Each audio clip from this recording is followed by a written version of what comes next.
Bien, allí ya se está presentando mi pantalla, ¿no?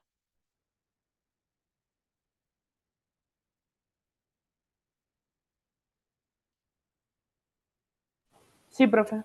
Bien, bueno, nosotros ahora vamos a comenzar a ver los enlaces químicos.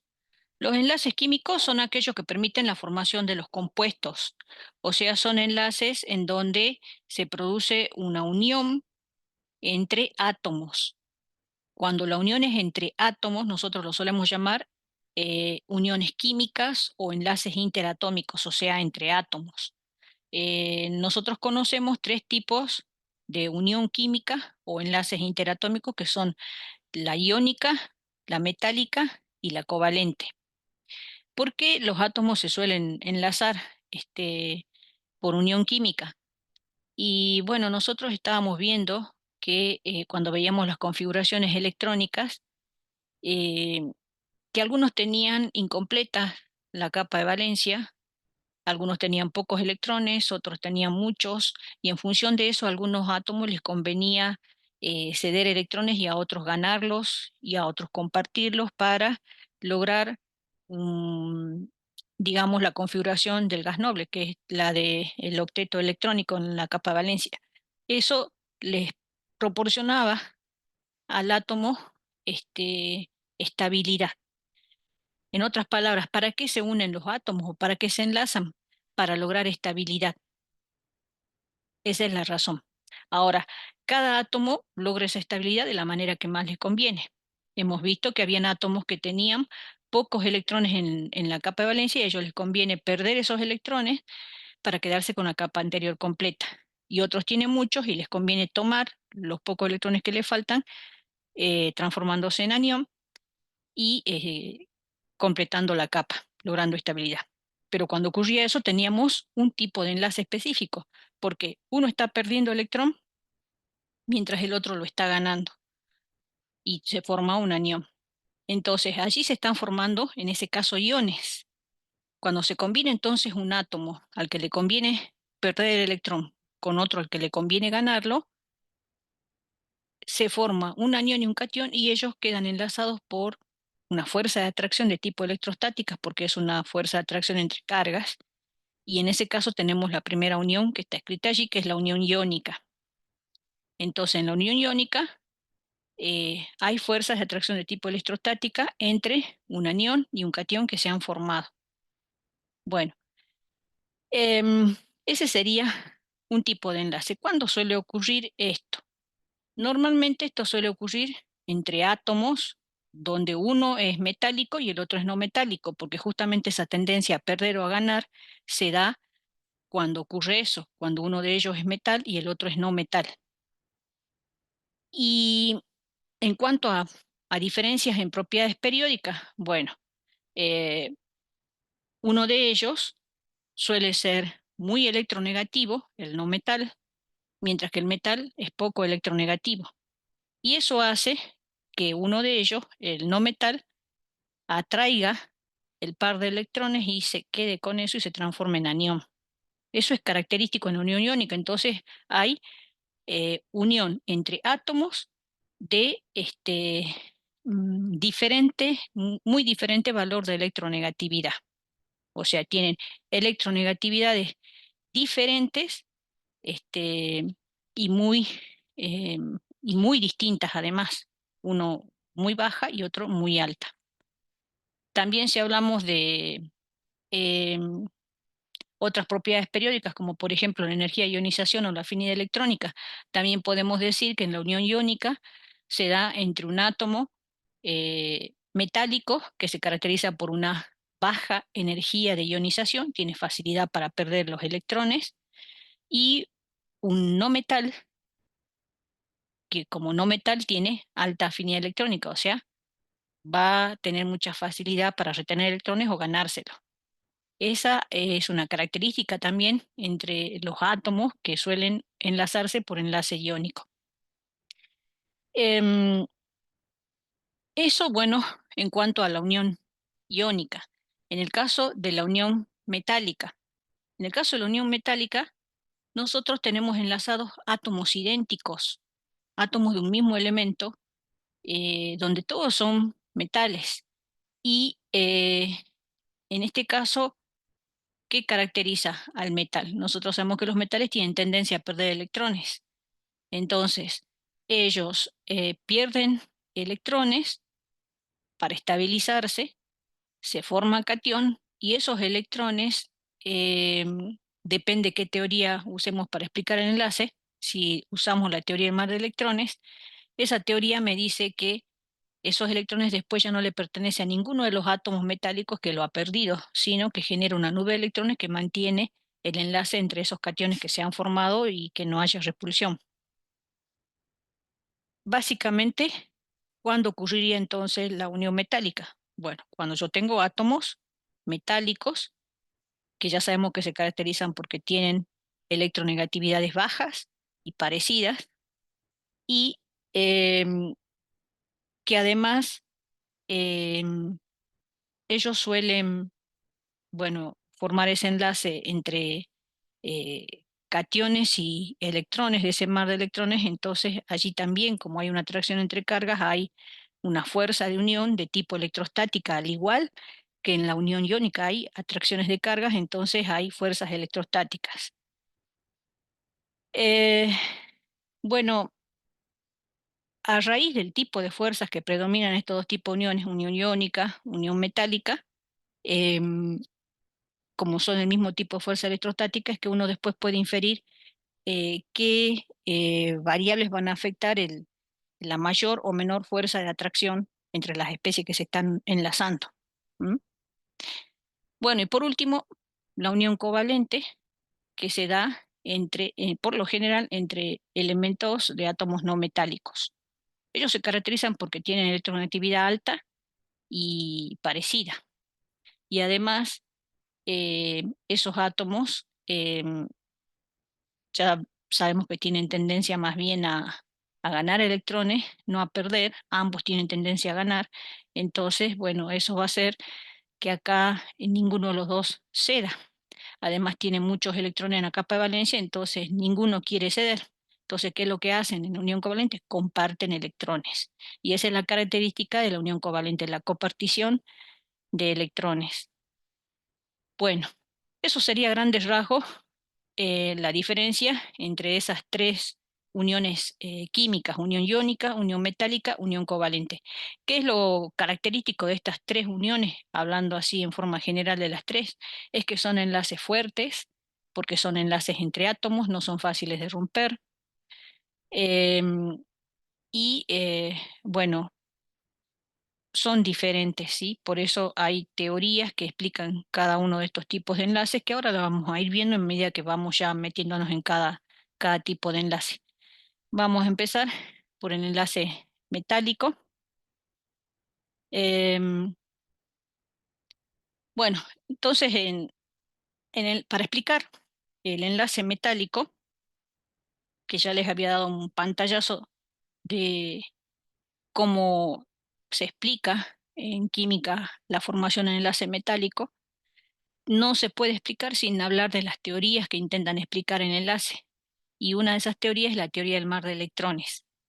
La teoría del mar de electrones me dice que los átomos metálicos, debido a que, bueno, ellos tienen ya esa tendencia como a perder electrones para estabilizarse, ellos liberan esos electrones y esos electrones que liberan, bueno, causan que ellos se transformen en cationes, pero esos electrones ya no le pertenecen a ninguno de los átomos metálicos que los ha liberado, sino que forman una nube o un gas de electrones, dicen algunos libros, que son los que mantienen el enlace metálico. Entonces allí tienen la representación, ¿sí? Esto sería, según la teoría del mar de electrones, los cationes inmersos en un mar de electrones. Esos electrones son los que ellos mismos perdieron y que posibilitan que se dé el enlace metálico, porque si no estarían estos electrones, habría repulsión entre cargas del mismo signo, que son los cationes.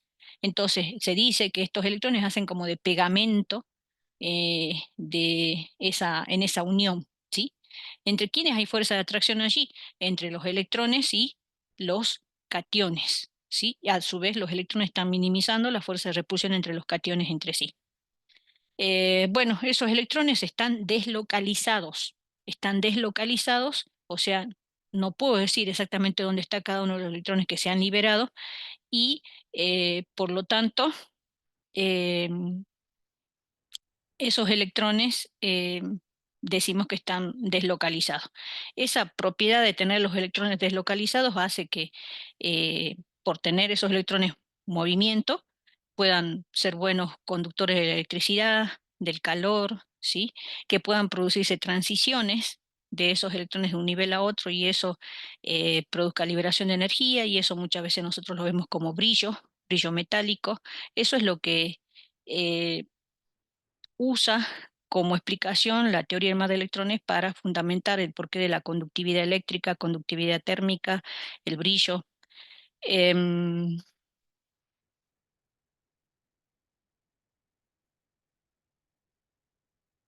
Hablando de las propiedades, también en cuanto a, les había hablado de la conductividad eléctrica, la conductividad térmica, del brillo. Bueno, los puntos de fusión y ebullición que presentan los metales, bueno, son variables. ¿Y eso a qué se debe? Bueno, se debe justamente a, eh, a que la fuerza del enlace metálico no es la misma en los distintos metales. No todos tienen la misma fuerza de enlace metálico, ya vamos a ver en función de qué varía, pero cuando el enlace metálico sea más fuerte, mayor va a ser el punto de fusión o de ebullición. ¿Por qué? Porque cuando yo intento producir un cambio de estado de agregación, pasar de sólido a líquido, o por ejemplo, estoy rompiendo algunos enlaces. Por eso es que se produce ese cambio de estado de agregación. Entonces, a mayor fuerza de enlace me cuesta más romper esos enlaces y punto de fusión, por ejemplo, va a ser más alto.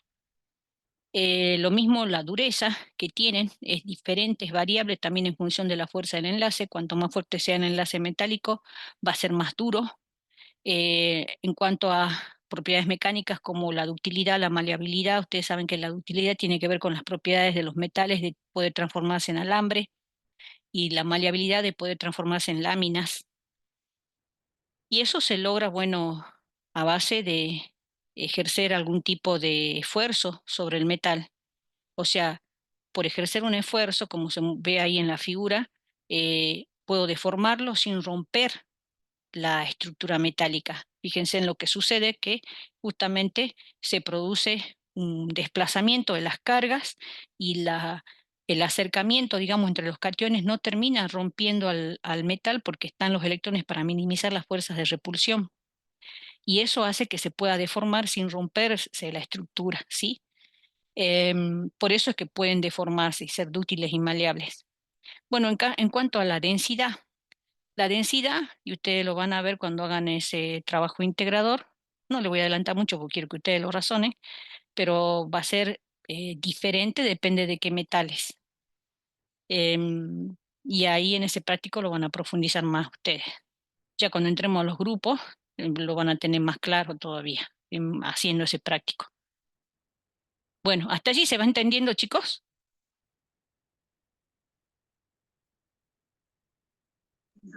Sí, profe.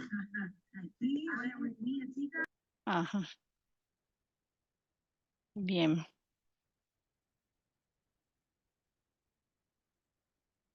Bueno, sigo. Eh, Salí un poquito para ver si se estaba grabando porque no me había acordado si había apretado el botoncito de grabar. A veces uno hace, vieron que a veces uno hace las cosas sin pensar. En automático, pero sí se graba, profe. Claro, sí, ¿no? A veces pasa que no les pasa a ustedes, a veces están saliendo de la casa y no saben si pusieron llave y se quieren volver de la Sí, desesperación. Sí, bueno, a mí me pasa muchas veces. Este, bueno, así me pasó ahora con la grabación. Bueno, les decía que cuando hablamos del enlace metálico, nosotros tenemos fuerzas de atracción de tipo electrostática. Tenemos atracción entre los cationes y los electrones de ese mar de electrones. Y eso es lo que posibilita la formación del enlace metálico. Y esos cationes ya hemos visto nosotros cuando hemos estudiado propiedades periódicas que pueden tener diferente tamaño y diferente valor de carga. Y eso va a afectar a la fuerza del enlace metálico. ¿Por qué? Porque hay fuerzas de atracción. Y ustedes recuerdan que no es la misma fuerza de atracción que ejerce el catión si tiene más carga o si es más grande o más pequeño. ¿Qué propiedad periódica me daba una idea de la fuerza de atracción que tenía ese catión?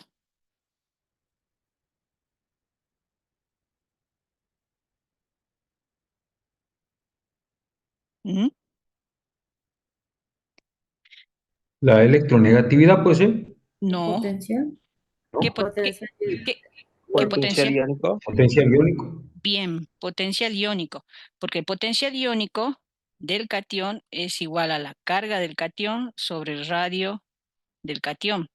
Entonces, cuanto mayor sea la carga, ¿cómo es el potencial? Mayor. Y cuanto menor sea el radio del catión, es mayor el potencial. ¿Y eso qué significa? Que va a ejercer una mayor fuerza de atracción. Y bueno, justamente si yo le calculo el potencial iónico del catión, que está, que forma el metal cuando forma ese gas de electrones o nube de electrones, puedo tener una idea de la fuerza del enlace metálico. ¿Mm? ¿Se entiende? A mayor potencial iónico, entonces va a haber mayor fuerza del enlace este, metálico. O sea, cuanto más pequeñito sea, más fuerte el enlace metálico y cuanto más cargado también, más fuerte el enlace metálico. ¿Está? Ahí ya hemos deducido, ¿ven? ¿Se entendió? Sí, profe. Sí, sí, profe. Sí, sí.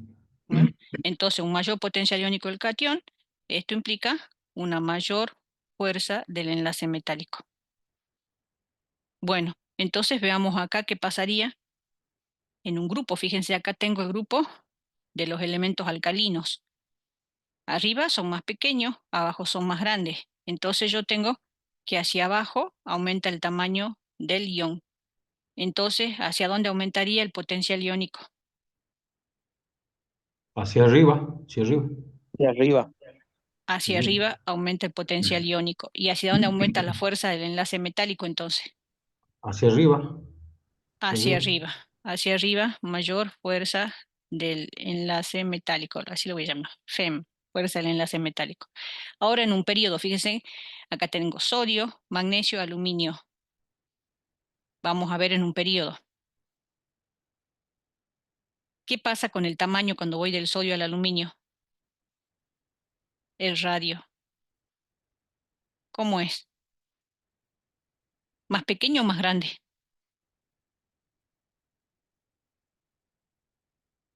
Más grande era que no. Hacia grande, puede ser. De izquierda ¿Están a de, derecha. están de acuerdo ustedes? El aluminio es más chico. O no, al revés. Hacia acá es mayor el No, al radio. revés. ¿Sí? Ah, Ahora la carga, este La forma carga más el aluminio. más uno. El magnesio, ¿qué carga sería? Este es del grupo 2 más dos, más dos, más 2. más dos. Y el del Ah, aluminio, más tres. Más tres. más 3 porque es del grupo 3A. Fíjense, en la carga está aumentando para allá. Mayor carga. Entonces, ¿hacia dónde tendré mayor potencial iónico acá? Sin dudar, al ver las cargas ya no tienen que tener dudas ya. Hacia la derecha, de izquierda a derecha. Aumenta. Hacia el aluminio, entonces, Hacia el aluminio. Sí, sí. Ahí a la hacia derecha. acá. ¿Hacia dónde aumenta la fuerza del enlace metálico? Hacia la derecha, de izquierda a derecha. Así también. Sí. Bueno, ¿se dan cuenta cómo pueden deducir cómo varía la fuerza del enlace metálico? ¿Mm? Y fíjense, ¿qué está pasando con los puntos? Allí tienen los puntos de fusión. Miren ahora el grupo de los alcalinos. ¿Hacia dónde aumenta el punto de fusión? Ahí tienen los valores. Hacia arriba. Hacia arriba y hacia arriba aumenta la fuerza del enlace metálico, ¿ven? Ahora me voy a un periodo. ¿Hacia dónde aumenta el punto de fusión?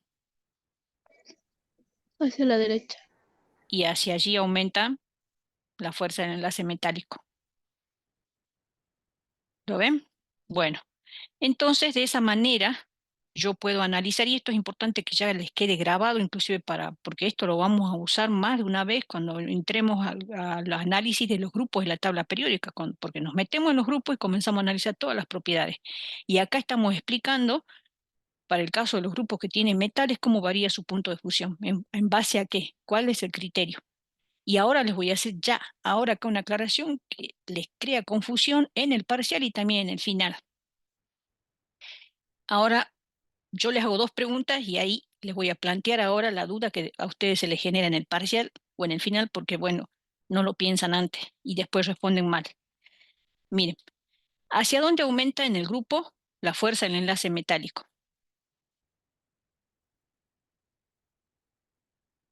Hacia la derecha. En un grupo, Columna, grupo, hacia arriba. arriba. Hacia hacia arriba. arriba. Bueno, hacia arriba, déjenme terminar. Hacia arriba aumenta la fuerza del enlace metálico. Ahora yo le hago otra pregunta. ¿Hacia dónde aumenta el carácter metálico? Propiedad periódica que ya hemos visto. El carácter metálico en un grupo, profe, ¿Sí? Hacia abajo. Hacia abajo. Hacia abajo. hacia abajo. Entonces les pregunto, ¿es lo mismo hablar de carácter metálico que fuerza del enlace metálico? No, porque el carácter metálico es la de perder electrones. Es la tendencia a perder electrones. Y la fuerza del enlace metálico no es lo mismo.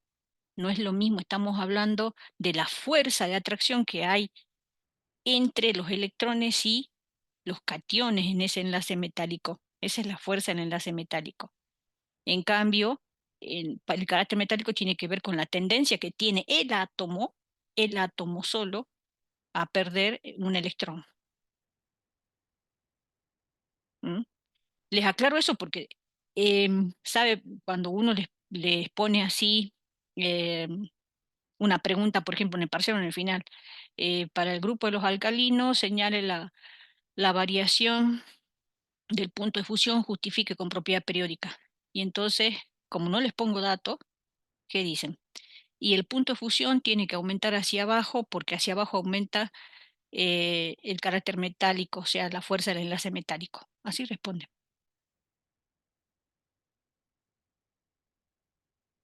¿Mm? Y no es así. Bueno, por eso quería planteárselo ahora para que, para que les quede claro que no es lo mismo. Bueno, ¿se entendió? Sí, sí, profesor. Sí. Bueno, esa era una de las teorías que explican el enlace metálico. Otra teoría que explica el enlace metálico es la teoría de bandas. En esto yo, si lo entienden ahora, bien, si no, no importa, porque esta teoría de bandas la vemos más en profundidad en el enlace covalente. Ahora lo voy a explicar así a grandes rasgos y que se entienda lo que se pueda entender, porque no puedo ir a más detalle, porque a esta la vemos en detalle cuando vemos enlace covalente. Pero les voy a mencionar la teoría de bandas que propone.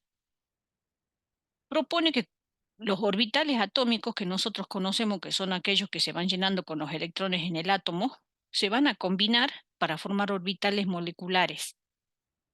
Y que entre esos orbitales moleculares después se van a distribuir los electrones que tenían los orbitales atómicos.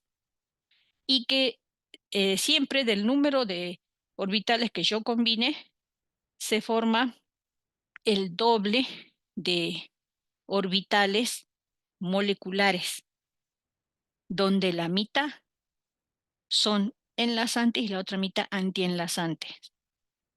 Eso me propone la teoría de bandas, que no es otra cosa que una adaptación de lo que sería la teoría del orbital molecular, que lo vemos en enlace covalente. ¿Sí? Entonces, por ejemplo, la teoría de bandas dice, ¿cómo puedo explicar la formación del enlace metálico en un metal como el sodio? Y bueno, escribimos la configuración electrónica, acá está, sodio Z igual a 11, ahí está la configuración electrónica, y sabemos, si no lo he dicho antes, lo digo ahora, que aquellos electrones que están en la capa de valencia son los que participan en la formación del enlace. Cualquiera sea el enlace, son los electrones de valencia los que participan en la formación del enlace. Entonces su capa de valencia es esta, la más externa, 3s1. Tiene un solo electrón de valencia. Entonces se va a formar, va a participar en la formación del enlace. Bueno, y entonces explica así. Si yo tengo un solo átomo de sodio, este va a poner el orbital 3s con un electrón. Si yo ya tengo dos para que formen el enlace metálico, y bueno, cada uno pone un electrón, pero ya voy a tener dos orbitales atómicos, entonces los apareo a esos dos. Si ya tengo tres átomos de sodio, bueno, ya cada uno pone un electrón de su capa de valencia, pero ya tengo tres orbitales atómicos, ¿sí? Y los completo, entonces dos se aparean y me queda uno sin aparear. Si ya tengo cuatro átomos de sodio que están formando enlace covalente, perdón, metálico, ya hay cuatro electrones de valencia y se van a aparear. Voy a tener dos pares, pero como cada átomo de sodio pone un orbital 3s, bueno, tengo cuatro orbitales 3s, donde dos están llenos y dos vacíos. Si tengo cinco átomos enlazados por enlace metálico, ya tengo cinco electrones de valencia y cinco orbitales atómicos, 3s, donde voy a tener, bueno, parte de los orbitales llenos y otra parte vacíos. Entonces, si yo tengo n átomos de sodio, voy a tener 2n orbitales con n electrones, porque cada átomo de sodio pone un electrón. La mitad de esos orbitales, n, va a estar lleno. Como sabemos, se aparean los electrones, entonces me quedan llenos, y la otra mitad va a estar vacía o semillena, porque vieron que en algunos casos están vacíos y en otros casos tienen un electrón sin aparear. Entonces, estos están llenos, vacíos o semillenos. Y tengo un conjunto de orbitales que están llenos. A estos orbitales que están llenos se les llama banda de valencia, y a estos que están vacíos, banda de conducción, vacíos o semillenos, banda de conducción. ¿Por qué se les llama banda? Porque fíjense en lo que pasa cuando tengo cinco átomos de sodio. Tengo cinco rayitas, cada una representa un orbital atómico. Si tengo n, tengo tantas rayitas que me estarían representando a cada uno de los orbitales que se están combinando, eh, la mitad lleno y la mitad vacío o semilleno, pero tantas que en lugar de verlos como líneas, están tan pegados uno a otro que decimos son bandas. Entonces se genera una banda de valencia, que es la que está llena, tiene los electrones, y la banda de conducción, que está vacía o semillena. Que se generen estas bandas, dice la teoría de banda, explica la conductividad de los metales, porque estos electrones, al ser excitados de alguna manera con energía o calor, se mueven, saltan a la banda de conducción, y entonces eso justifica la conductividad en los metales. Entonces se habla de una banda, por eso que dice banda, conjunto de orbitales muy próximos en energía. Recuerden que hacia arriba, cuando yo represento así, aumenta la energía. Y hablamos entonces de una banda de valencia que tiene los electrones de la capa de valencia y que está llena. Y tenemos una banda de conducción que los metales la tienen vacía o semillena, a donde pueden desplazarse los electrones para justificar de esa manera, con la teoría de bandas, la conducción del metal. Entonces, ¿qué se puede dar en el caso de que, según esta teoría de bandas, yo tenga, puedo tener que estén pegados uno a otro en la banda de valencia y la de conducción, o que estén superpuestos? Se puede dar las dos cosas, pero esto facilita la conducción, o sea que los electrones se puedan mover de la banda de valencia a la banda de conductividad, y por eso los que tienen este tipo de representaciones en la teoría de bandas se llaman conductores, y son los metales. Después están las sustancias que, si nosotros le hacemos este tipo de deducción de cómo sería su banda de valencia y de conducción, tienen diferencia de energía que separa la banda llena de la banda de conducción. Y a esa zona se les llama zona prohibida, porque hay una diferencia de energía que no existe, por ejemplo, en el caso de los metales. Cuando esa zona es grande, se dice que el material es aislante. Por eso no se puede producir la conductividad porque hay mucha diferencia de energía entre esos orbitales que están llenos y los vacíos. En el caso de los semiconductores también hay una zona que separa la banda de valencia de la banda de conducción, pero no es grande, es pequeña. Entonces, si uno excita estos electrones o los dopa al material, puede producir conductividad, porque la zona prohibida o la diferencia de energía que hay entre la banda de valencia y la banda de conducción es pequeña. En este caso, cuando yo puedo producir, por ejemplo, como en los semiconductores, la conductividad por aplicar algún tipo de energía, cosa que salte un electrón de la banda de valencia a la banda de conducción, se dice que hay que son semiconductores intrínsecos. ¿Por qué? Porque simplemente eh, voy a excitar esos electrones para que haya conductividad. Pero puedo hacer que esos materiales semiconductores conduzcan, porque no es que estos conducen porque sí, sino que tengo que excitarlo o bien doparlos. Doparlos quiere decir colocarle pequeñas cantidades de una impureza de otro elemento que tenga exceso o defecto de electrones en comparación a ellos. Si yo hago eso, por ejemplo acá, yo voy a poder tener un semiconductor que conduzca, pero no por excitarlo, sino porque yo le coloque una impureza. En ese caso, ese semiconductor va a ser conductor, pero semiconductor extrínseco, se dice. ¿Por qué? Porque estoy colocándole, introduciéndole una impureza para que pueda conducir. Si yo le coloco una impureza que tenga, por ejemplo, un electrón más que lo que tienen eh, los átomos que constituyen la banda de valencia, eh, estos átomos van a actuar como dadores de electrones y entonces eso va a posibilitar que estos electrones salten a la banda de conducción y se produzca la conductividad.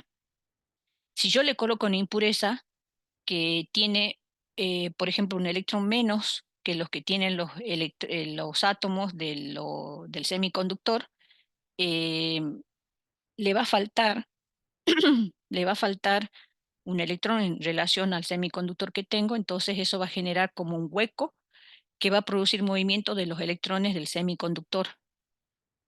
Y ese hueco va a producir, digamos, movimiento de electrones y eso genera conductividad. Esto se entiende más haciendo práctica, por eso yo lo dejo ahí y seguimos avanzando, porque cuando hagamos los ejercicios se va a entender mejor.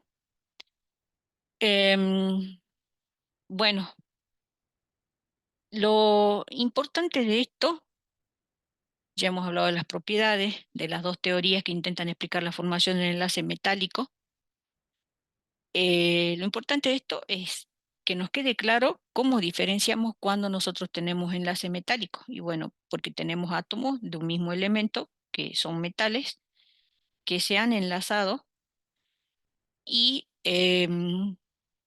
saber que no es que yo tenga un solo átomo, tengo muchísimos átomos del metal formando el enlace metálico. Y no están desordenados, no es un enlace al azar, sino que ellos no forman partículas discretas como son las moléculas, sino cristales, cristales metálicos. ¿Qué son los cristales? Son una red cristalina como lo que se ve acá. Ven que tengo una estructura bien ordenada de partículas, pero que se caracteriza porque hay una unidad repetitiva. Esto es una red cristalina. Si esto sería una red cristalina metálica, este pequeño cubo que tengo acá sería la unidad que se repite hacia arriba, hacia abajo, hacia un lado, hacia el otro, hacia adelante, hacia atrás, en las tres dimensiones, y me genera la red cristalina, esta pequeña unidad se llama celda unitaria. Esta representación que tengo acá, en el medio, sería una celda unitaria, con todas las partículas representadas como si fueran esferitas, ¿sí? Así de esta manera. Pero la celda unitaria es esta que tengo en el medio. No, la celda unitaria es esta que tengo en este costado. Fíjense en que solamente la esfera que está en el centro pertenece a la celda unitaria. Y después a las esferitas que están en los vértices yo las tendría que cortar así, para que quede exactamente formado el cubo que constituye la celda unitaria. Las otras partes de esas esferas que están en los vértices pertenecen a las celdas unitarias vecinas. Así es como se cuenta cada celda unitaria. Y como enlazamos esta representación con lo que hemos visto recién, por ejemplo, el mar de electrones. Y bueno, según la teoría del mar de electrones, estas partículas que están colocadas en esa red cristalina, esas esferitas, serían los cationes, y los electrones estarían en constante movimiento entre ellos, posibilitando que no se repelan y estén fijos allí en la red. Están fijos esos cationes, esos átomos metálicos están fijos en la red. Y los electrones libres, ¿sí? Posibilitando la conducción térmica, eléctrica, así se explicaría. Ahora, todos los metales adquieren la misma estructura, o sea, forman la misma red cristalina. No. ¿Por qué? Porque no tienen la misma carga, no tienen el mismo tamaño, entonces la forma en que ellos se pueden acomodar mejor para repelerse menos y que estén más fuertemente unidos es diferente en función de sus tamaños y de las cargas que tienen, es diferente el acomodo. Y normalmente ellos suelen tener o presentar inclusive un mismo elemento, puede presentar más de una estructura cristalina y suele depender de las condiciones de presión y temperatura a la que se encuentra el material para que adopte una u otra estructura cristalina. Esa es la razón, por ejemplo, porque ustedes habrán visto en la tabla periódica, y no solo en esta, en la Z, sino por ejemplo acá, miren, fíjense, tienen representado este cubo con un puntito en el centro, este cubo con un puntito en cada cara, un hexágono. Bueno, eso me está representando el tipo de estructura en que cristaliza ese metal. Estos son metales, ¿eh? Miren, por ejemplo, en el caso de los alcalinos, muy común la cúbica centrada en el cuerpo. En los alcalinos tercios tiene la cúbica centrada en las caras. También hay algunos con cúbica centrada en el cuerpo, pero depende del metal en cuestión, es diferente el acomodo que le conviene. Bueno, así es que existen tres tipos de celdas unitarias básicas para el enlace metálico, y son estas que están apareciendo acá. Es la hexagonal compacta, la cúbica centrada en el cuerpo y la cúbica centrada en las caras. Esto es la representación de una cúbica simple, o sea, como para que uno se imagine cómo está cortado, pero estas son las que son mayoritarias, digamos, dentro de los metales. La cúbica centrada en las caras, en el cuerpo y la hexagonal compacta. Fíjense en que acá tengo las celdas ya con las esferitas de los vértices y de las caras cortadas de tal manera que están solo las partes que están metidas dentro del cubo, que sería la celda unitaria. Las partes que sobran ya pertenecen a celdas unitarias vecinas. Excepto acá en hexagonal compacta, fíjense en que hay tres bolitas que están dentro que son totalmente pertenecientes a la celda unitaria, por eso esas no están cortadas, están dentro. ¿Se va entendiendo?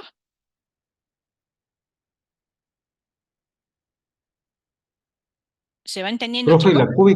y la cúbica simple, digamos, esa no aparece por aparte o es solamente una idea de cómo es Claro, es para que la tengan una idea de estructura cómo, o sea, no es la- común, no es común en los metales, son las otras tres que les dije. ¿Sí?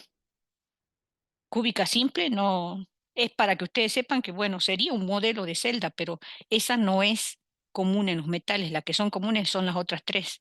En los metales estamos viendo. Ah, bien, profe, gracias. Bueno, cuando nosotros hablamos de celdas unitarias, hay parámetros que hay que definir o que caracterizan, digamos, esa celda unitaria. Una de esas es el número de coordinación. El número de coordinación es, como lo puse acá, es la cantidad de vecinos próximos. Cuando yo quiero definir el número de coordinación, por ejemplo acá, ¿esta qué sería? Cúbica centrada en el cuerpo. Tengo una capa de 4 una sola bolita en el centro y otra capa de 4. Y esto, las bolitas celestes me forman el cubo. ¿Lo ven? Entonces, en el cubo, en cada vértice yo tengo una bolita y en el centro una. Bien en el centro. Bueno, ¿cuál pertenece totalmente a la celda? La que está en el centro.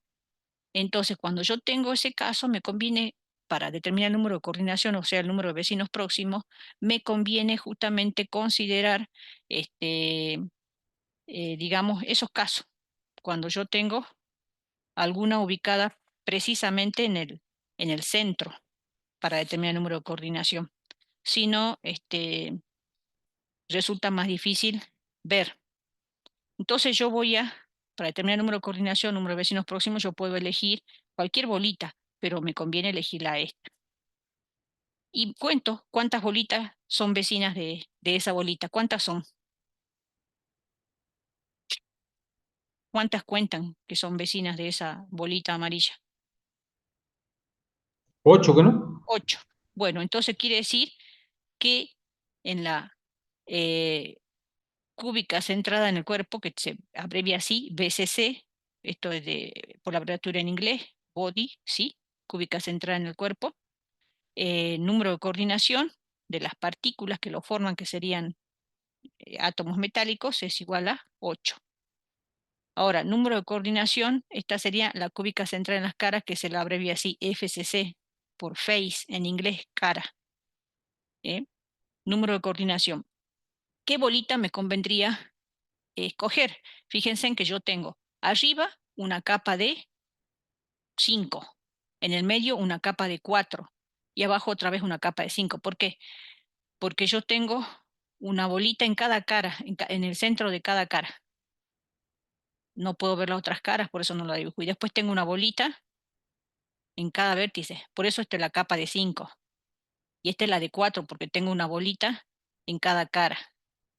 Y acá otra vez tengo la capa de 5, acá abajo. 5, 4, 5, ¿sí? 5, 4, 5. Y esto se repite una y otra vez porque hemos visto que la red cristalina está formada por la repetición de la celda unitaria, o sea que esta secuencia se repite. 5, 4, 5, después seguiría 4, 5 y así seguiríamos. Y acá lo mismo, 4, 5 hacia abajo. Y esto es lo que me está formando una celdita. ¿Cuál me conviene elegir para contar y poder determinar el número de coordinación? Y una que esté ubicada en el centro. Acá no hay ninguna en el centro. Acá sí. Está esta, por ejemplo. Entonces, ¿cuántos vecinos próximos tiene? Y me fijo, alrededor tiene 1, 2, 3, 4. Abajo tiene vecinos próximos también. 1, 2, 3, 4. Y arriba hay una capa de 4, me dice esto. O sea que acá tengo también una capa de 4. Entonces, ¿cuántos vecinos próximos tiene esta bolita?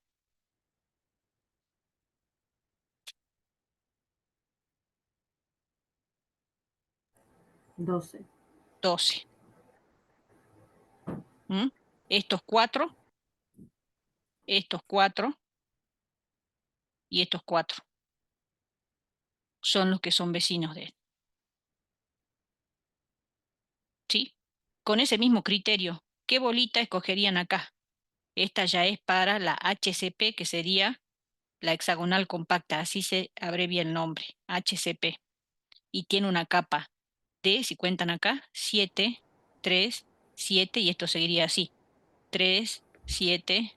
Bueno, ¿cuál escogerían? Díganme ustedes, de acuerdo a lo que hicimos antes. Y por ejemplo, la que está en el centro de la que tiene 7. Esta. Bueno, ¿cuántos vecinos próximos tiene?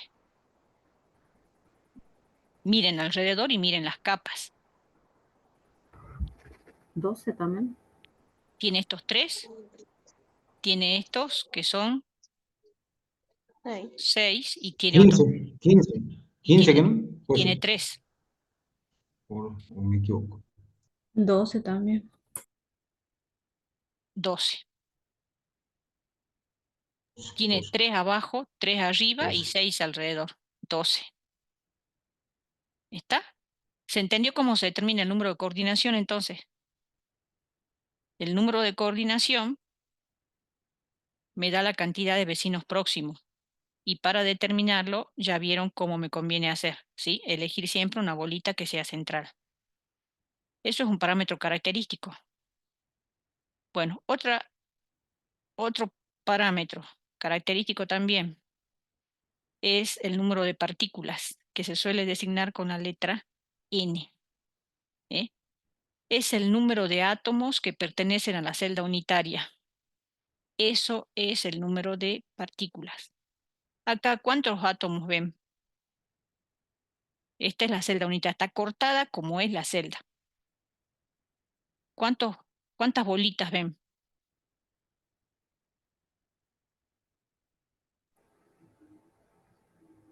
Una, que Una entera en el centro. y después tenemos 8 bolitas, 8, de las cuales solamente un octavo pertenece a la celda. ¿Por qué digo un octavo? Por esto, miren. Ah,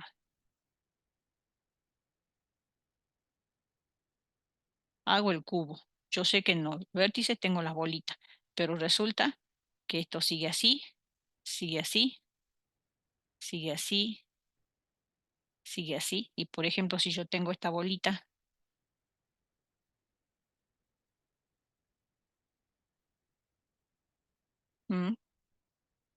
miren, voy a borrar esto para que se vea mejor.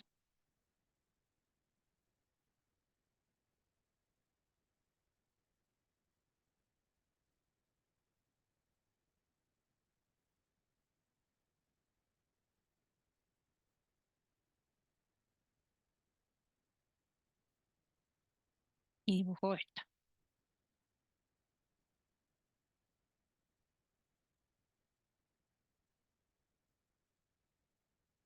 Esta bolita, ¿a cuántas celdas pertenece? Pertenece a esta, a esta, a esta, a esta. Pero arriba hay otras 4. Entonces, esta bolita pertenece a 8 celdas. ¿Se ve? ¿Se entiende? Sí, profe. Bueno, entonces, yo tengo una acá en el centro. Entonces, cuando yo quiero calcular n, digo, tengo una en el centro, esa vale entera. Pero después tengo 1, 2, 3, 4, 5, 6, 7 y acá hay una atrás, ahí, 8. Hay 8 que está compartida por 8 celdas, por 8.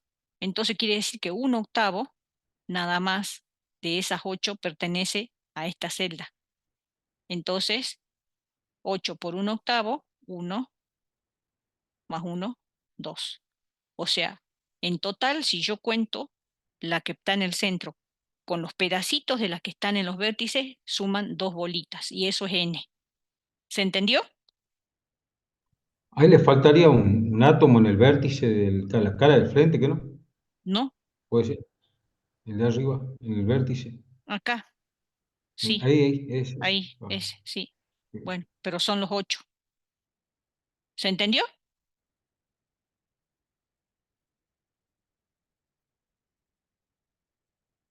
¿Se entendió, chicos?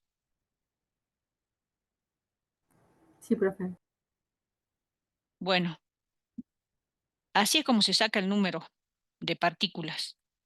Entonces, sería el esquema de la cúbica centrada en las caras. Cuando se lo corta, queda así. ¿Ven? Queda así. ¿Por qué? Las bolitas que están en los vértices ya sabemos que se comparten por 8 celdas. Y que son 8, entonces sería n igual, lo voy a hacer con verde o con azul mejor. Para esta son 1, 2, 3, 4, 5, 6, 7, 8 bolitas por un octavo, porque le pasa lo mismo que la anterior. Las 8 de los vértices se comparten por 8 celdas. Más. Después tiene en las caras, en todas las caras. ¿Cuántas caras tiene un cubo? ¿Cuántas caras tiene un cubo? Porque tengo una bolita en cada cara, por eso pregunto. 6 caras, 6 caras. Seis caras tiene la Entonces hay bolita. 6 bolitas. Ahora, esas 6 bolitas, qué parte pertenece a la celda? La mitad. La mitad, entonces multiplico por 1/2, porque solo la mitad le pertenece a la celda. Por eso es que me da 1 más 3 da 4. Entonces el número de partículas que tiene la FCC, que sería la cúbica central en las caras, es 4 átomos. ¿Se entendió?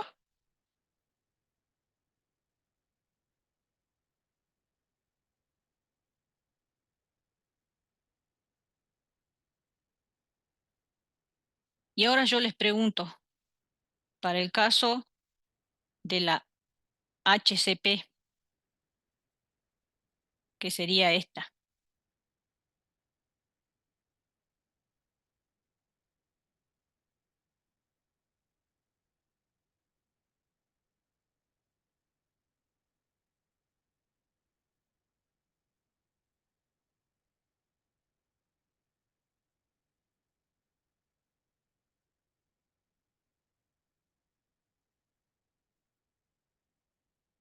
Bueno, es lo mejor que he podido hacer.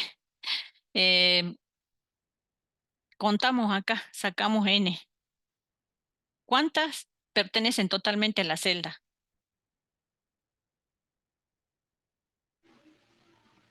Las tres del centro, las amarillas, pues. Las 3. Ahora, las que están en los vértices no pertenecen solo. Las que están en las caras, ¿cuántas hay? Hay 1, 2, 2 en las caras. Pero esa, ¿qué partecita de esta pertenece a la celda? Esta le pertenece a esta celda y a cuál más, a la que está encima. Arriba. Entonces La mitad sería, ¿no? La multiplico mitad, por, 1/2. 1/2. Y ahora me faltan la de los vértices.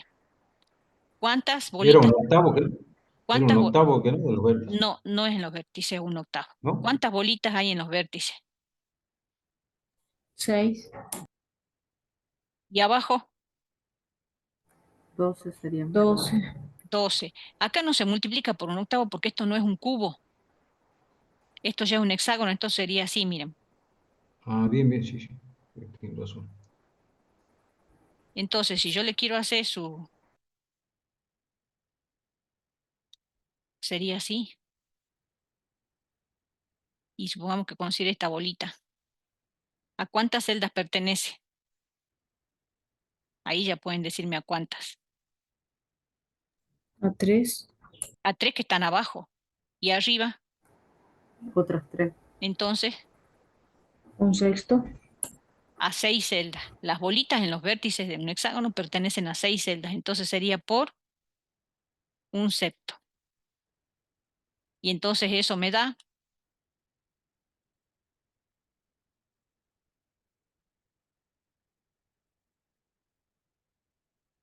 ¿cuánto me da? 10. 6, 6, pues.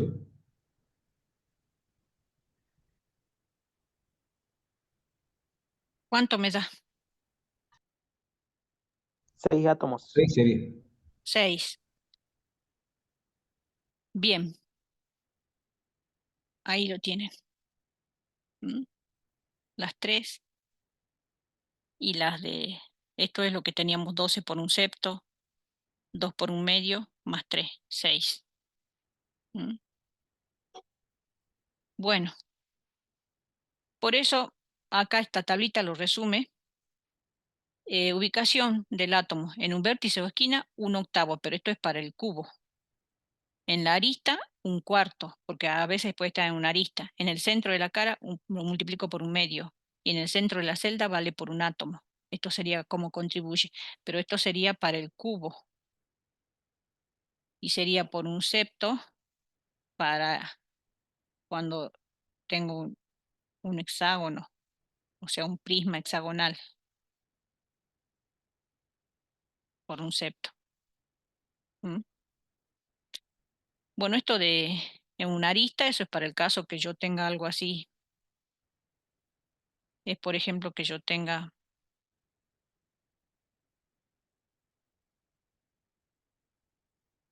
acá En ese caso, se compartiría,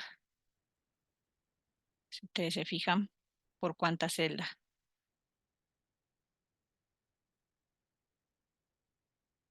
Este,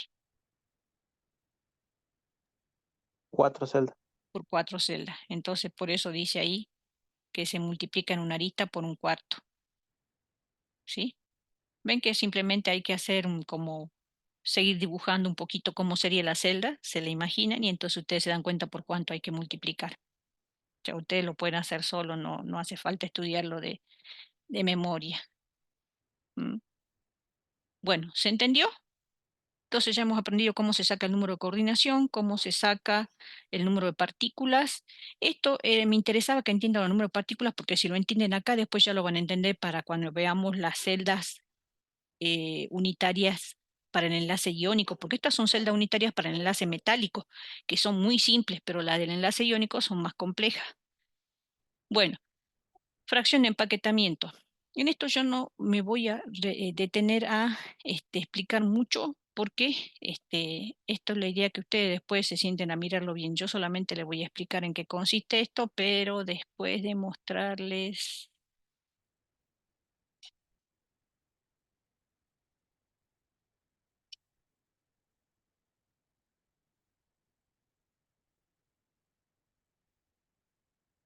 No lo puse. No. Mm,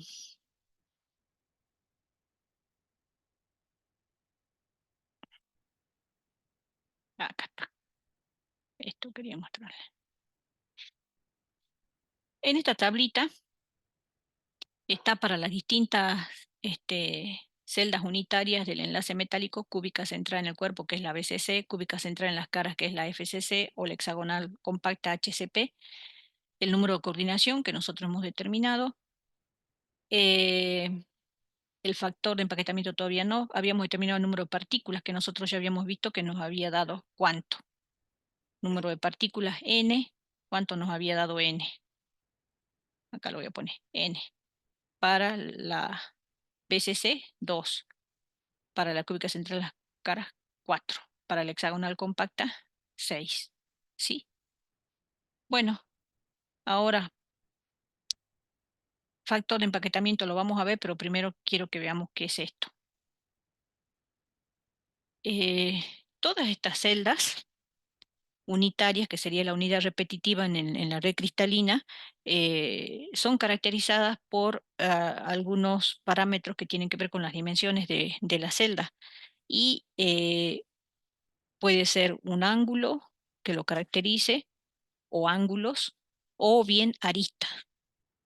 Y esa arista la representamos con la letra A minúscula. Y se suele escribir una expresión que permita su cálculo y que relacione su valor con el radio, porque no se puede dar un valor de la arista para general, porque sabemos que tienen distintos tamaños los átomos, distintas cargas, que el tamaño está relacionado con la carga y además que debido al tamaño y a la carga no se van a ubicar de la misma manera, entonces también hay otro parámetro de red que son los ángulos, pero nosotros vamos a hablar de la arista.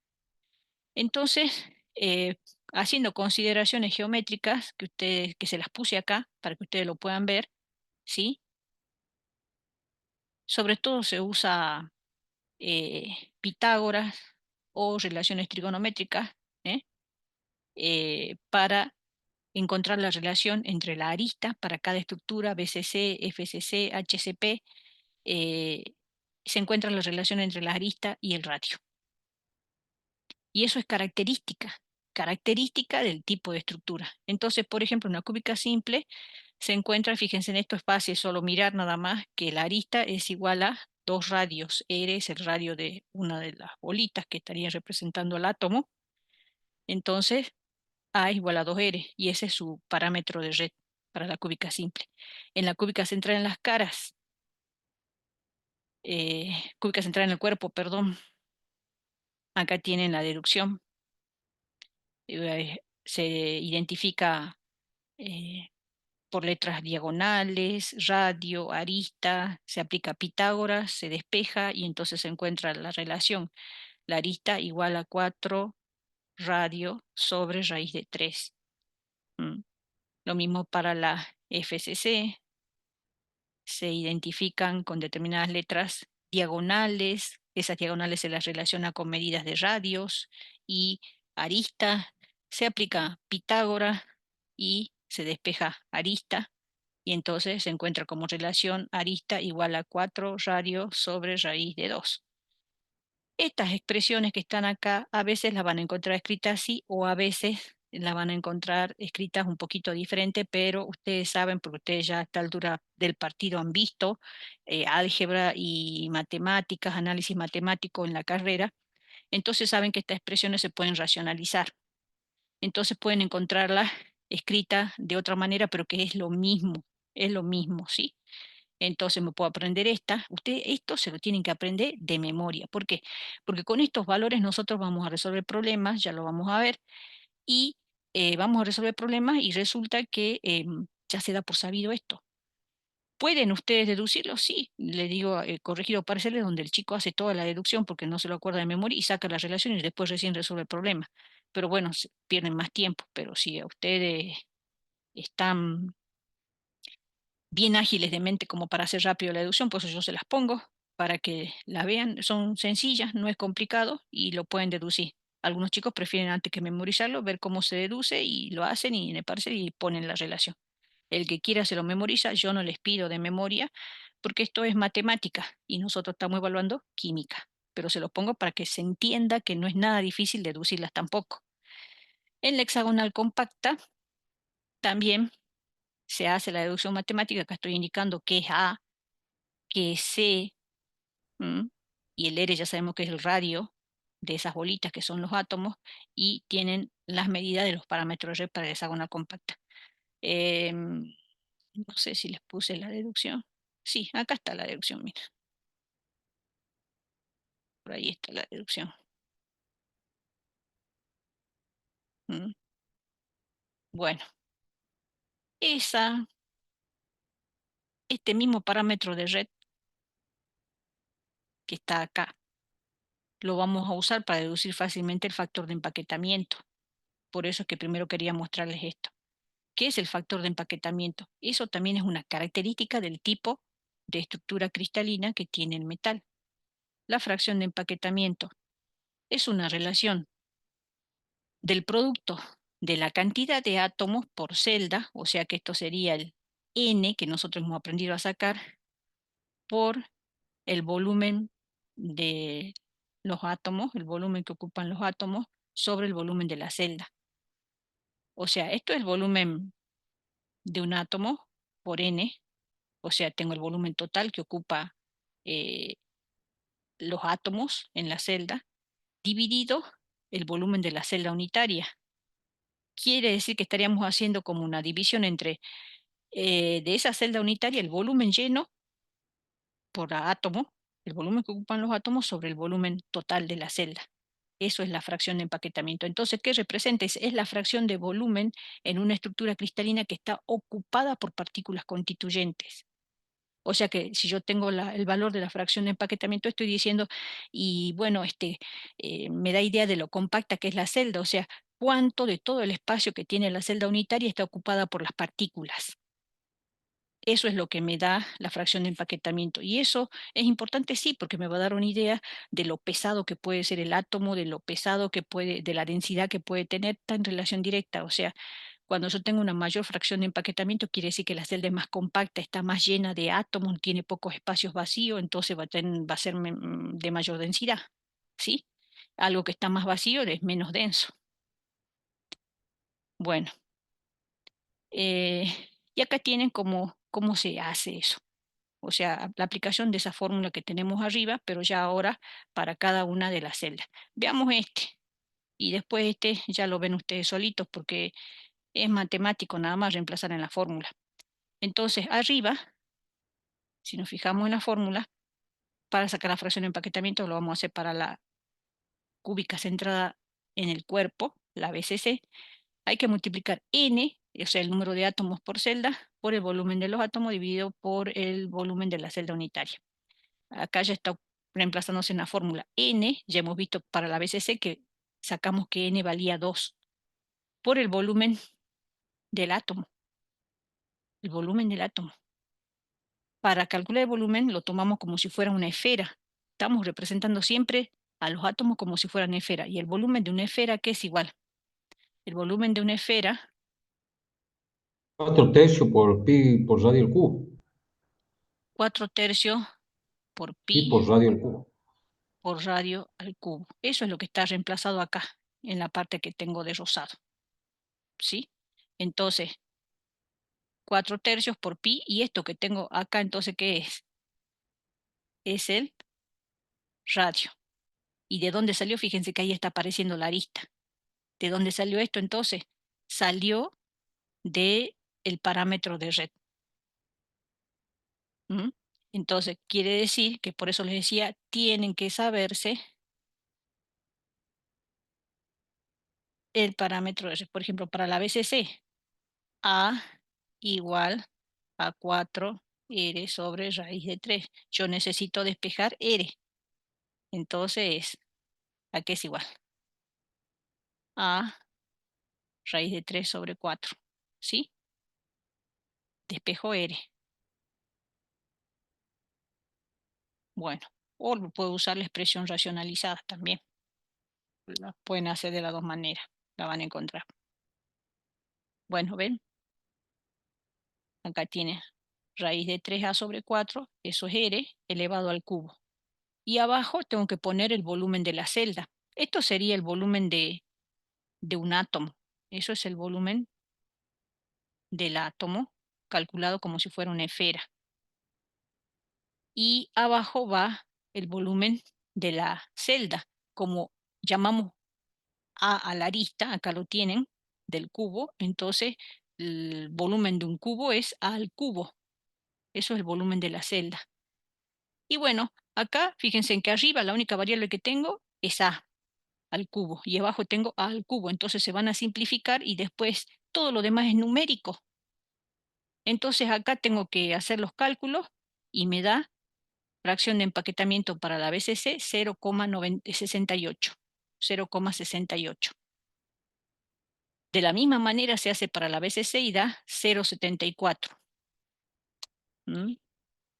Y para la HCP es un poquito más complicado porque esto ya no es el volumen de un cubo, sino el volumen de un prisma de base hexagonal.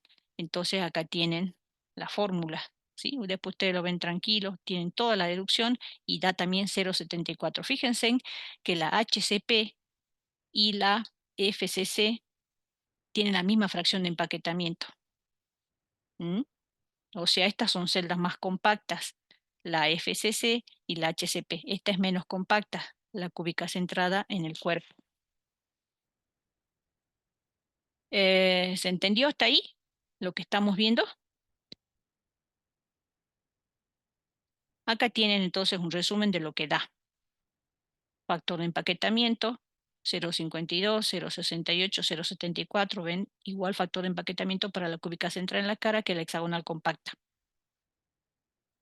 Y en la cuarta columna tienen ejemplos. Fíjense en cómo hay metales que pueden cristalizar en los distintos sistemas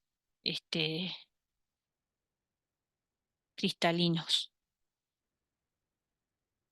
¿Se entendió?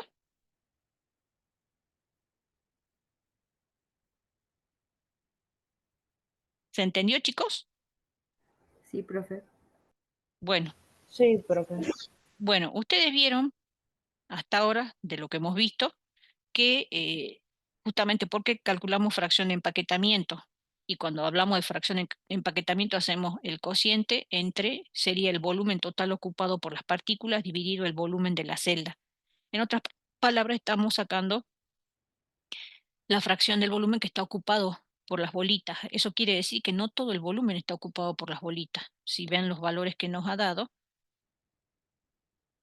las que tienen más llena la celda son la cúbica central en las caras y la hexagonal compacta. ¿Sí? Después la otra tiene más vacío, digamos, en la celda. Quiere decir que hay huecos. Hay huecos que se generan dentro de la celda. Y la forma de esos huecos, uno las puede determinar en función al número de coordinación que tienen las partículas. Porque uno suele decir, bueno, tengo tal tipo de hueco y tal partícula está ubicada en ese hueco, y uno lo puede decir en función del número de vecinos próximos que tiene. Fíjese, por ejemplo, si yo para esta bolita celeste que tengo acá en el centro determino que el número de coordinación es 3, yo voy a decir que está ubicada en un hueco triangular cuando tiene número de coordinación 3. La cantidad de vecinos próximos me dice en qué tipo de hueco está la partícula.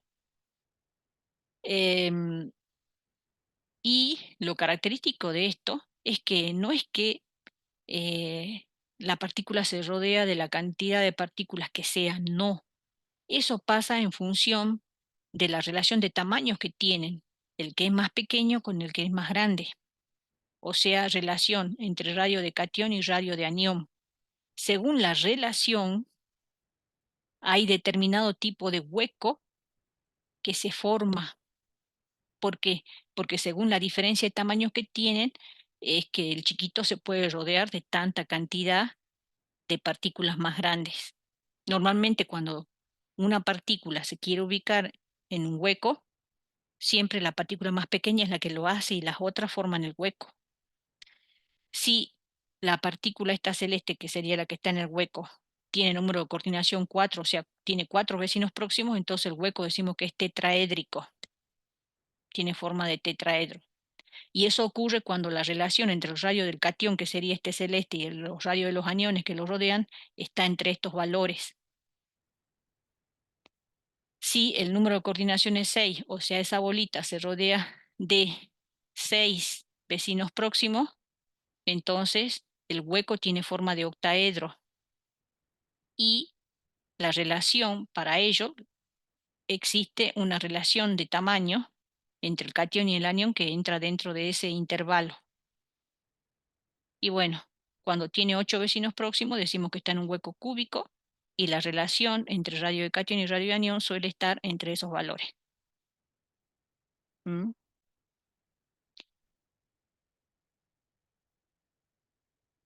¿Se entendió? Quiere decir que si uno determina el número de coordinación, se da cuenta en qué tipo de hueco está esa partícula para la cual he determinado el número de coordinación. ¿Se entendió o no? Sí, sí, sí. Bueno, por ejemplo, miren,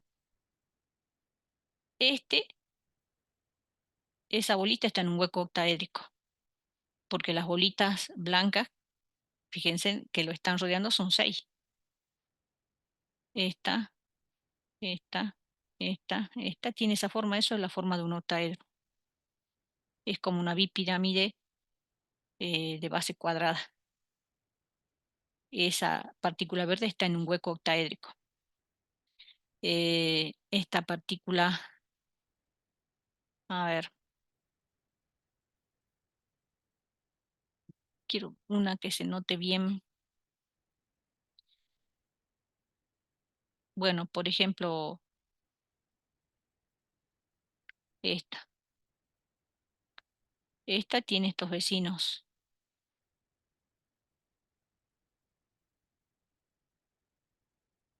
Tiene 4 vecinos. Entonces, está en un hueco tetraédrico. Por eso dice la T. Ahí están marcadas las partículas que están en huecos tetraédricos. Mm. El tetraedro es así.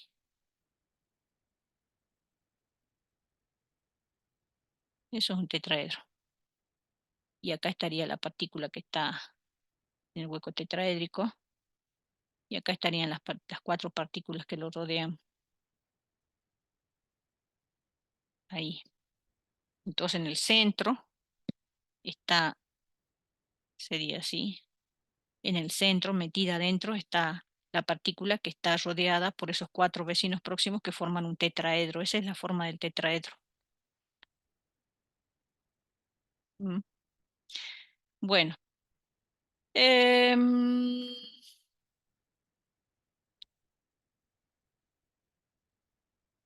en cuanto a los huecos,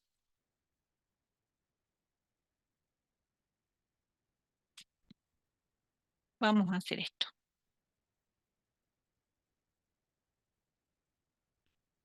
Yo tengo entonces la estructura BCC, FCC, HCP. Tengo el número de partículas y quiero determinar los tipos de huecos que tiene cada una. Sabemos que puede haber huecos tetraédricos y octaédricos en este tipo de estructura. Entonces, vamos a ver cómo se determinan. Bueno, en la BCC dijimos que el número de partículas era 2, en esta era 4 y en esta era 6. Existe una regla que me dice que el número de, de huecos octaédricos y tetraédricos cuando la estructura es compacta tiene una relación directa con el número de partículas. ¿Y cuáles son estructuras compactas? Esa, porque tenía fracción de empaquetamiento más alto. ¿Sí? Esa tenía fracción de empaquetamiento de 0,74. Y existe esta relación. Huecos tetraédricos y huecos octaédricos. Bueno, para estas dos, lo voy a poner acá. Si yo conozco n, que es el número de partículas, el número de huecos tetraédricos y el número de huecos octaédricos tiene la siguiente relación. De huecos octaédricos coincide con el número de partículas y el hueco tetraédrico es el número de partículas multiplicado por 2. Entonces yo acá puedo completar. ¿Cuántos huecos? Ojo, en estas dos puedo hacer esto. ¿Cuántos huecos octaédricos tengo en la FCC? Vale esto. Es igual al número de partículas, o sea, sería 4. Y el doble de huecos tetraédricos. Lo mismo para la HCP. 6 huecos octaédricos, 12 tetraédricos. Ahora, ¿cómo hago para la BCC? Para la BCC no vale esta relación porque eso solo vale para las estructuras compactas. Para determinar en el caso de la BCC uso esto, ¿sí? Directamente desde la geometría. Miren, por ejemplo, acá tengo un hueco octaédrico y acá estoy viendo un hueco tetraédrico. Y esta es una estructura BCC. ¿Cuántos huecos octaédricos contarían entonces si tengo uno por cara?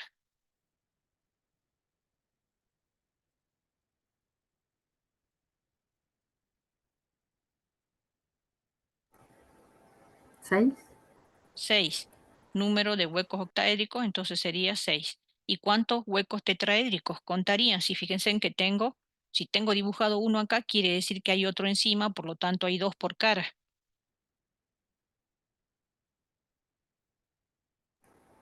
Entonces son 12. Bien, número de huecos tetraédricos igual a 12. Así, directamente. Si yo intento sacarlo con la relación que vimos recién para las estructuras compactas, no sale eso. Lo que pasa es que acá es fácil contarlos. En las otras estructuras es difícil verlos a los huecos tetraédricos y octaédricos de cada estructura. Entonces lo hacemos por la fórmula.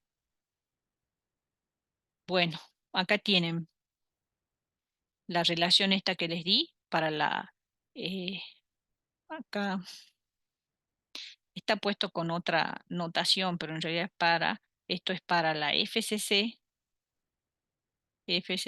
y HCP, o sea, las dos que son compactas.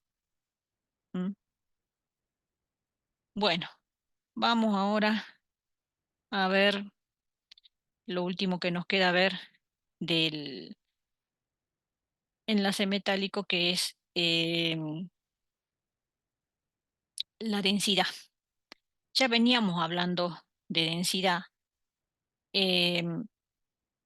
pero lo dejamos para el último porque para calcular la densidad de una celda unitaria, en el caso del enlace metálico, como sabemos, tenemos una celda unitaria que tiene espacios vacíos, que tiene espacios ocupados por esas esferas que estarían representando a los átomos.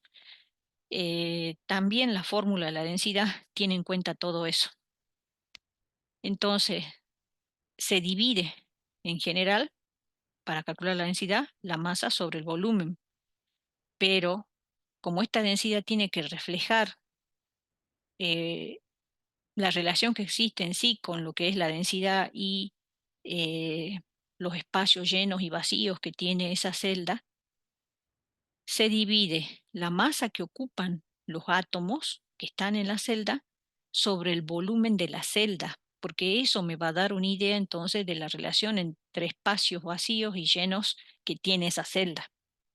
Entonces, la masa, ¿quién la genera? Las partículas atómicas que están en los puntos de la red. Entonces, ¿cómo se calcula esa masa de la celda? Fíjense, otra vez, el número de átomos de la celdilla unida, eso sería el n, número de partículas que hemos aprendido a calcular, por la masa del átomo, de un átomo. Esa es la masa de un solo átomo, dividido el volumen de la celda unidad. O sea, el volumen que nosotros hemos aprendido a calcular como A al cubo, eso. Ahora, ¿cómo se saca eso? La masa, el número de átomos en la celda ya sabemos que es n. La masa de un átomo no es el peso atómico, porque lo que a nosotros nos aparece acá, y esto repasando de Química 1, lo que nos aparece a nosotros como peso atómico, por ejemplo, para el sodio 23 gramos, eso no es la masa de un solo átomo. Eso es la masa de ¿cuántos átomos? De un mol. De un mol. Siempre es la masa de un mol, porque si el átomo pesaría 23 gramos, lo veríamos. Algo que pesa 23 gramos se puede ver.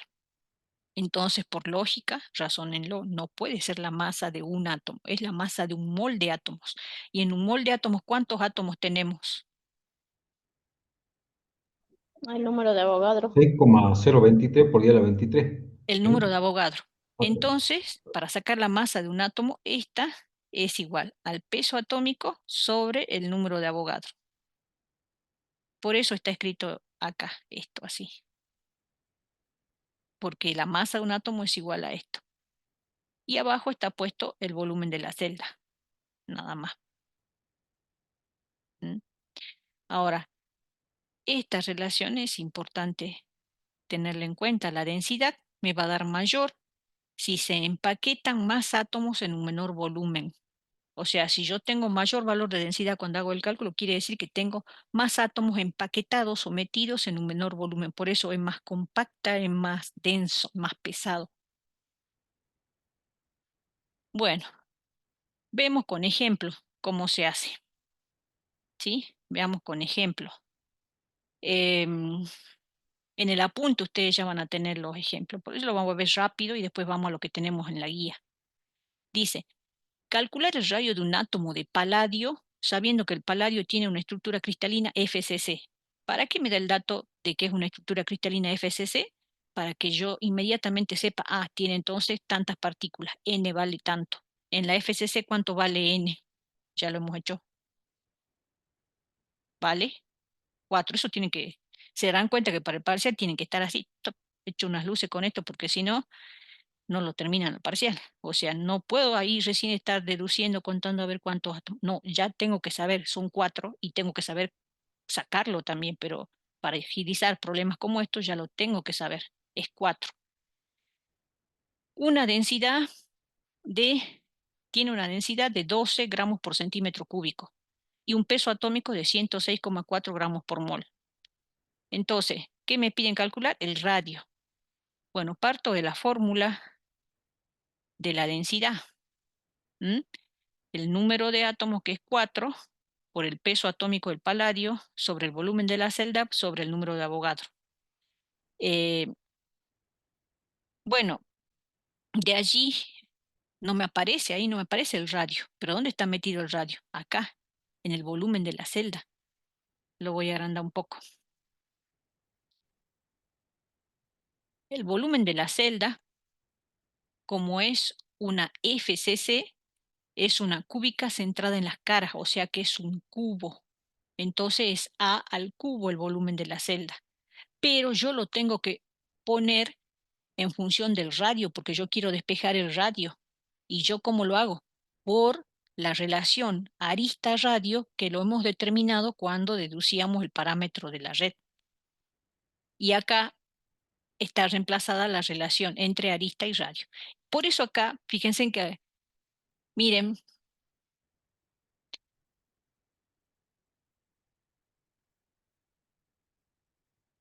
para la FCC, yo tengo A igual a 4R sobre raíz de 2. Y ustedes pueden decir, pero acá no está 4R sobre raíz de 2.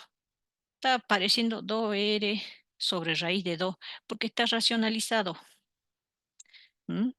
Pero es lo mismo. Podrían haber puesto así o el otro 4R sobre raíz. Lo mismo, ¿sí? Acá está, se hizo un procedimiento matemático para que la raíz no quede en el denominador nada más, pero es lo mismo. ¿Está claro? Aclaro eso para que después no piensen que hay error. No hay error. Tienen que llegar Así a... es más sencillo, profe. Así es más sencillo para hacer el valor que no, directamente. Lo otro, Cl- si no, Claro, tiene denominadores. claro. Por eso ustedes ven cómo lo quieren usar. O racionalizado o no, pero esa es la diferencia nada más. Bueno, reemplazo entonces y entonces ya me queda el volumen en función del radio. Reemplazo este volumen y después despejo radio. Y listo, y después ya tengo todo, porque el número de partículas lo conozco, es 4. Esto sale de la tabla, ese es el peso atómico, el número de Avogadro ya lo conocemos y la densidad es dato. Nada más que hay que tener ojo que las unidades sean acorde a lo que yo estoy usando. Es decir, si yo tengo acá la masa, estos en gramos por mol, no voy a usar acá la densidad, no sé, eh, en kilogramos, no. Fíjense bien las unidades, nada más, ¿sí? Hay que tener ojo con eso, nada más, y calcular. Bueno, acá como la densidad está dado en gramos por centímetro cúbico, se toma, conviene en gramos porque por la unidad del peso atómico, y sale esto en centímetros, porque tenían gramos por centímetro.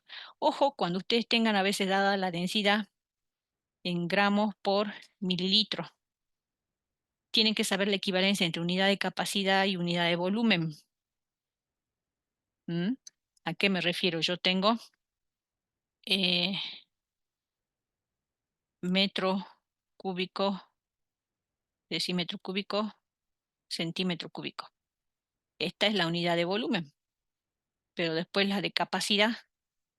Centímetro equivale a mililitro. Si yo quiero expresar un volumen en centímetros cúbicos, es lo mismo que yo lo ponga en mililitros. Si yo tengo que vale 100 centímetros cúbicos, es 100 mililitros. ¿A cuánto equivale el decímetro cúbico en unidad de capacidad? Es correr 3 lugares para acá, mililitro.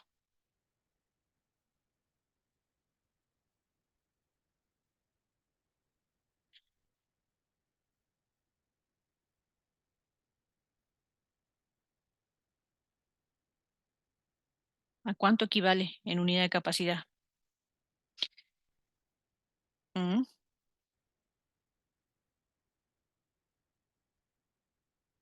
¿A litro? Tengo que correr 3 lugares, chicos. ¿Qué viene después del litro? Corriendo para allá. Decilitro, decilitro, decilitro. Después, claro. Centilitro. y después mililitro. Por eso corro 3 lugares y ya estoy. Entonces, ¿qué irá acá? Si tengo que correr 3 lugares, pero para arriba. Decímetro cúbico entonces equivale a litro. Centímetro cúbico a mililitro. Y metro cúbico,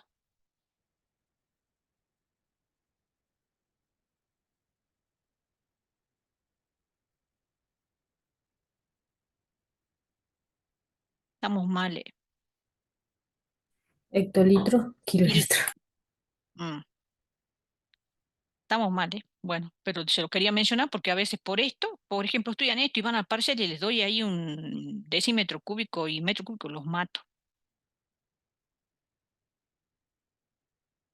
¿Mm? Se pierden 10 puntos al parcial.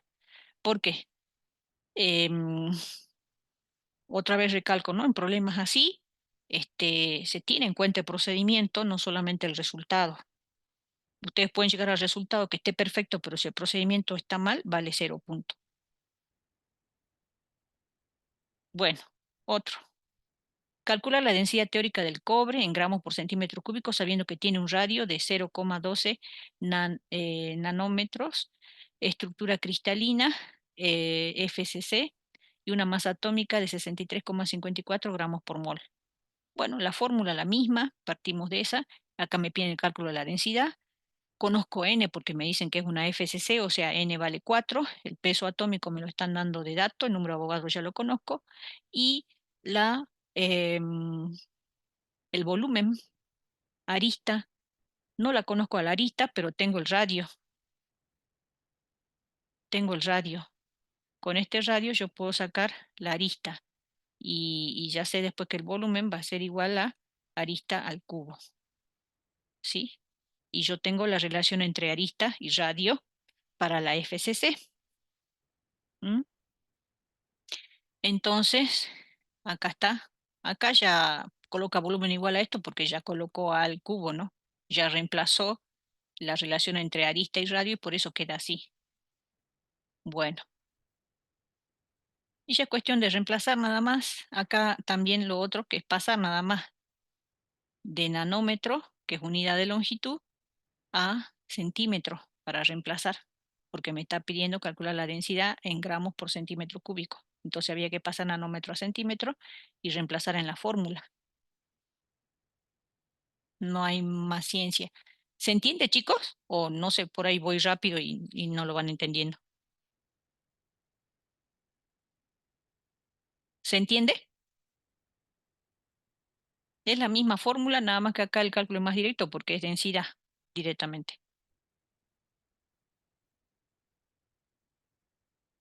¿Se entiende? Sí, sí, lo entiendo. Sí. Bueno, acá está más detallado, o sea, acá está sacando n. No, yo ya no lo saco porque yo supongo que en el parcial ustedes a lo mejor si no se le está pidiendo ya no lo sacan porque supone que lo tienen que saber. Tienen que saber también la relación entre arista y radio, o sea, hay cosas que las tienen que estudiar, yo diría, para este tipo de problemas de memoria ya, salvo que pero saber sacarlo, ¿eh? El hecho que les diga estudien de memoria no significa el valor, digo que se lo sepan de memoria para no perder tiempo calculándolo, pero eso no quiere decir que no tienen que saber sacarlo, porque el ejercicio puede ser justamente sacarlo también, ¿eh? O sea, ojo. Bueno, y el último problemita, em, dice, el niobio tiene un radio, me dan el radio en nanómetros y me lo pasan a Armstrong también, y una densidad de 8,57. Determinar si tiene estructura cristalina FCC o BCC. Bueno, acá nos piden que determinemos si es FCC o BCC. No me dan la estructura, o sea, ¿qué cosa no conozco si no me dan la estructura? Porque la estructura, ¿qué me permitía determinar qué cosa?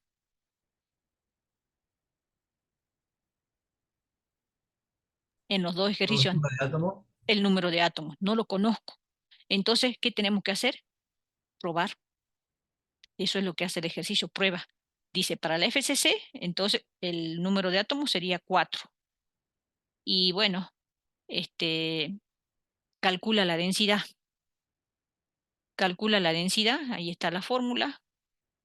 Como está suponiendo para que es una estructura FCC, ya sabe cuál es la relación entre radio y parámetro de red.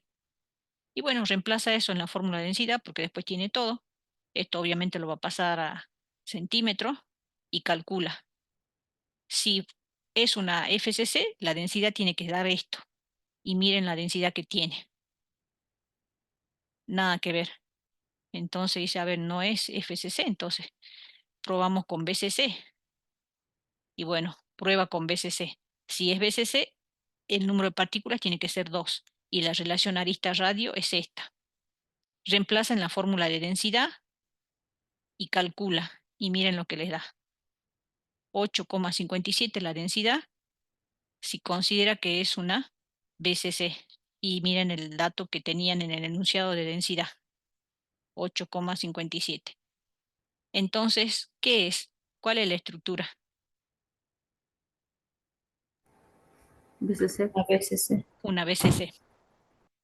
¿Se entiende? Entonces este ejercicio se resolvió probando, suponiendo, bueno, si es una FCC, n vale tanto y la relación arista, parámetro de radio y parámetro de red es tal, reemplazo y calculo. Y hago lo mismo suponiendo que fuera una BCC y luego comparo con el valor de la densidad que me dan de dato. Y así deduzco entonces cuál tiene que ser. Bueno, este PDF yo se los voy a pasar para que ustedes vean la teoría y la vayan estudiando ya, ¿sí? Este es el seminario. El punto 1 es de enlace iónico, no lo podemos hacer. Punto 2 de enlace iónico. Punto 3 y punto 4 sí lo pueden hacer, porque esos dos sí son de enlace metálico. Son problemas como los que hemos estado haciendo recién. Dice el radio atómico del níquel, tiene una estructura BCC, da el valor del radio en Armstrong, calcular el parámetro de red. ¿Qué era el parámetro de red? El parámetro de red es A. Y la densidad del níquel. Pide calcular la densidad y me da la masa atómica. Ustedes lo pueden hacer ya. Queda para ustedes. El 4 a 1425 grados centígrados, el hierro delta cristaliza en una estructura cúbica centrada en el cuerpo. Cúbica centrada en el cuerpo es una BCC, cuya arista miden acá, me dan A, o sea, me dan el parámetro de red.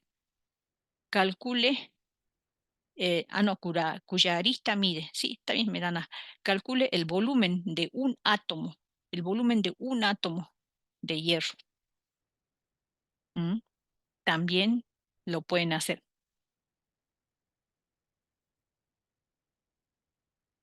Y el 5 no. Este sí lo pueden hacer. El 4 es más sencillo que el 3 inclusive. Pero, a ver, a carburar la cabecita. El 5 no lo pueden hacer. Porque es de enlace iónico. El 6 no lo pueden hacer. 7 tampoco. Este sí, porque lo hemos visto.